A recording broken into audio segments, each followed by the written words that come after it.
আসসালামু আলাইকুম। অনেক মায়েরা বলে যে তাদের ছেলে মেয়ে নাকি খেতে চায় না, বিশেষ করে পুষ্টিকর খাবার যেগুলো তারা তো খেতেই চায় না। অনেক জেদ করে খাওয়াতে হয়, খাওয়াতে গেলে অনেক ঝামেলা পোহাতে হয়।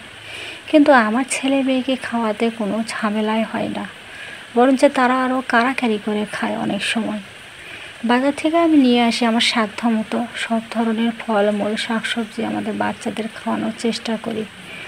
একটা টিপস হলো কি, আপনারা যে জিনিসই খাওয়াবেন বাচ্চাদের সাথে করে নিয়ে খাওয়াবেন, পারলে একাধিক বাচ্চাকে নিয়ে খাওয়াবেন এবং যে জিনিসটি খাওয়াচ্ছেন তার পুষ্টিগুণ সম্পর্কে বাচ্চাকে অবশ্যই অবগত করবেন। তাহলেই দেখবেন বাচ্চারা খাওয়ার প্রতি উৎসাহী হবে এবং তারা খেতে চাইবে। তাদেরকে খাওয়ানোর জন্য পিছে পিছে ঘুরতে হবে না, তারা এমনিতেই নিজেরা এসে আপনার কাছ থেকে চেয়ে নিয়ে খাবে। যে কোনো জিনিসই বাচ্চারা খেতে না চাইলে তাদেরকে বেশি জেদ করবেন না, এতে কিন্তু তারা আরও সে জিনিসের প্রতি বিরক্ত হয় এবং খেতে অরুচি দেখা দেয় তাদের।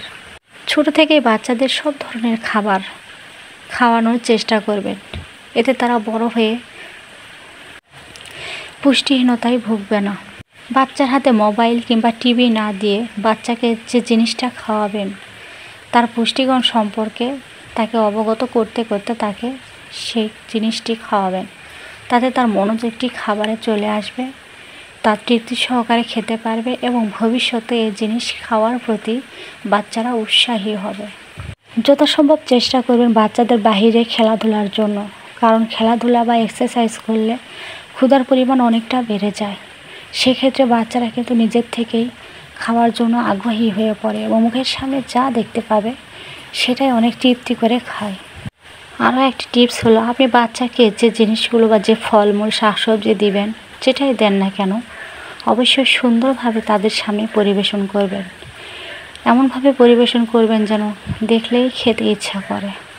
একই খাবার বারবার তাদের সামনে দিবেন না, এক এক সময় এক এক রকমের খাবার দিবেন, কারণ একই খাবার বারবার খেলে রুচি নষ্ট হয়ে যায়, খাবারে অনীহা চলে আসে। ছোটোবেলা থেকে আমার বাচ্চাদের খাবারের পুষ্টিগুণ সম্পর্কে অবগত করার কারণে তারা আজকে খাবার খেতে উৎসাহী এবং এর পুষ্টিগুণ সম্পর্কে জানে।